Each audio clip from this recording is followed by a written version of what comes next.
Every spring, millions of people look out their windows, see a robin on the lawn, and think it is finally here. The winter is over, the world is warming up, the robin told me so. The robin didn't tell you anything. The robin was probably there all along. This video is about the gap between what American robins signal to us and what they're actually doing, why closing that gap makes them interesting. Before we get there, one clarification about the American and European robin.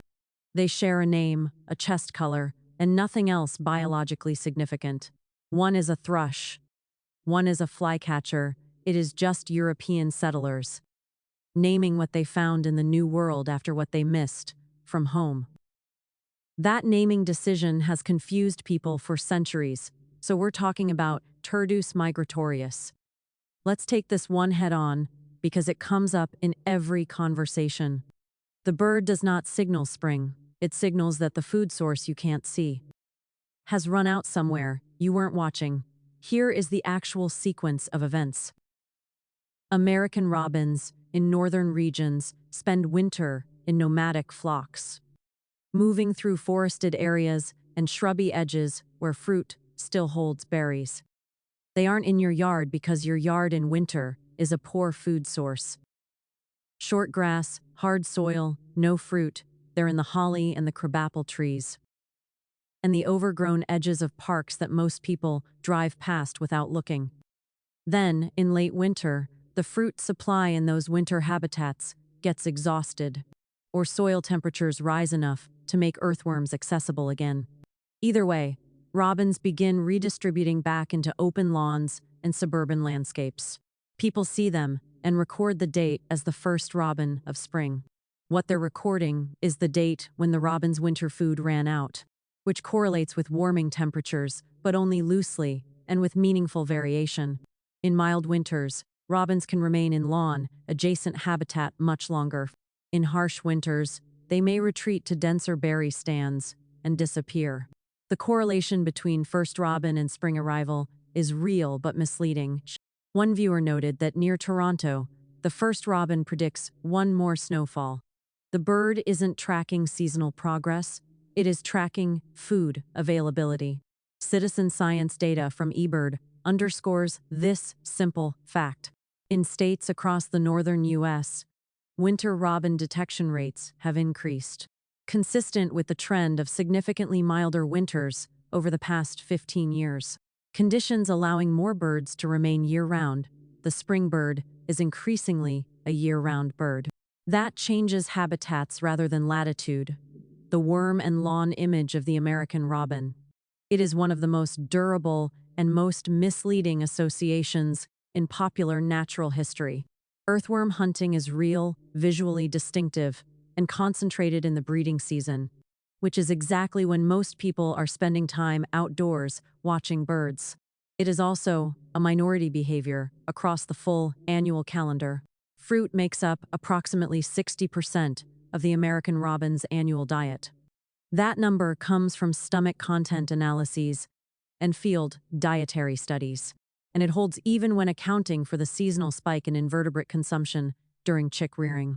Robins are, in the language of ecology, omnivores that tilt heavily toward frugivory, except during the specific window when nestling protein demands override their preference for lower-effort food.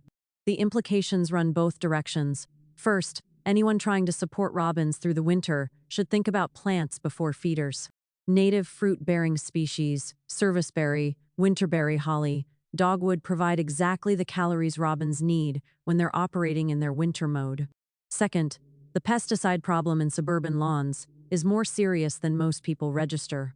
Research published in Environmental Science and Technology documented organophosphate and neonicotinoid residues in earthworms collected from treated suburban turf, residues that transfer directly to the birds that eat them. Robins foraging on chemically managed lawns accumulate pesticide loads that have been linked to reduced reproductive success. Even in the absence of acute toxicity, the bird that seems perfectly adapted to suburban life is quietly absorbing the costs. One backyard bird signals viewer described her neighbor's manicured pesticide-treated yard as a place she rarely saw robins successfully raise young, while her own yard, less tidy, with several native shrubs and no lawn chemicals, hosted two successful broods the same season.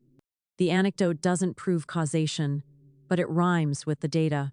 If you've heard birds singing before your alarm goes off and assumed they were various species getting an early start, you've probably been hearing one species more than any other, the American robin.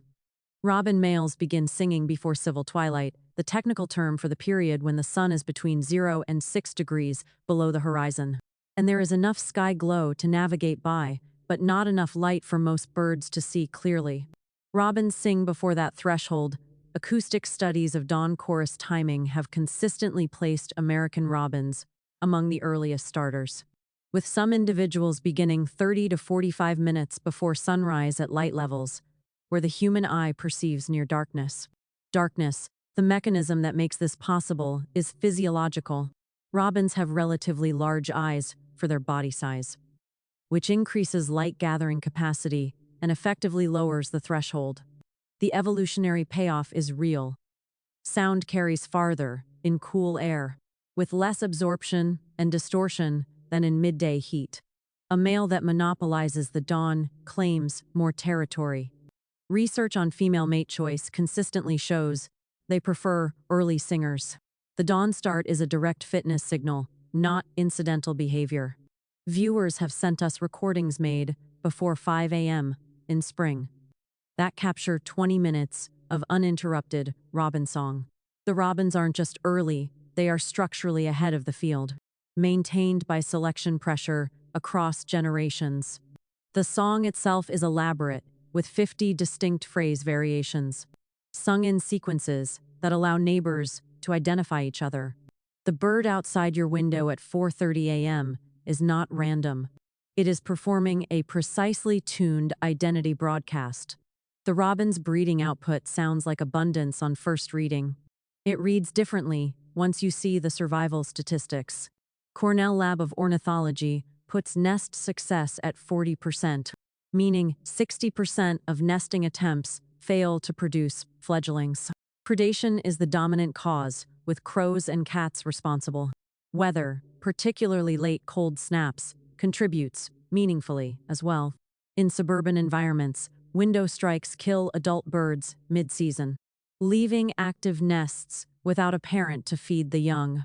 Then, look at fledgling survival. Only 25% reach November. Young robins spend days on the ground after leaving the nest, capable of short flights, but unable to escape ground predators. This is when cats cause disproportionate mortality among the brood. This is also when pesticide-exposed worms are most likely consumed, as fledglings haven't yet learned to select among their food. The female robin's nest-building response to failure is worth examining in detail. She constructs each nest from a layered architecture with coarse outer materials. A middle layer of mud acts as structural cement, and a smooth grass inner cup. Reconstruction after failure typically begins within days of the first attempt. The female may relocate the nest site substantially, sometimes to a different yard. This is likely a learned response to predator location, since the site is compromised. A viewer documented a pair that built 4 nests in a single season. The 4th nest, concealed inside an ornamental hedge, successfully fledged 3 chicks. The productivity wasn't excessive. It was exactly sufficient for the species. Robin's egg blue is one of a handful of color descriptions that is self-sustaining. People use the phrase without needing to have seen the actual egg. The biology behind that color is more interesting than the aesthetic reputation. The blue-green pigmentation comes from biliverdin, a byproduct of blood cell breakdown. The female deposits this onto the eggshell during the stressful laying process. Biliverdin is an antioxidant, and its presence reflects the female's antioxidant status. This is a proxy for overall health, nutritional condition, and lack of stress. The connection between female condition and egg color intensity is quite clear. Brighter, more saturated eggs honestly indicate a better condition mother. This is what biologists call an honest signal, which is costly to fake. Producing the pigment requires resources that only a well-nourished bird has. Research found evidence that males use this signal to calibrate their investment. Males paired with females, whose eggs were vivid, increased their provisioning effort. The male is, in effect, reading the eggs as a report on the quality. He adjusts how much he contributes based on those colored shells. Higher quality eggs mean more male effort and better outcomes for chicks. This turns a visually striking feature into a functional communication system, one that operates through chemistry rather than behavior, conveying health information.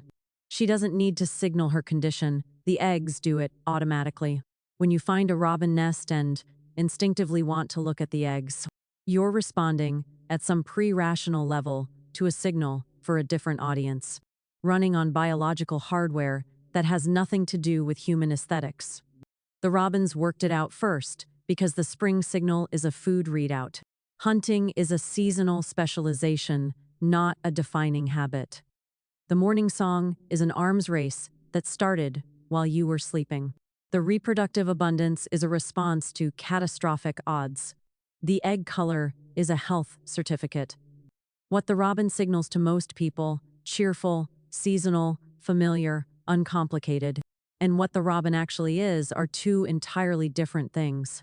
The second version is better. It is also right there in your backyard, doing all of this every year. Backyard Bird Signals, new episodes every day.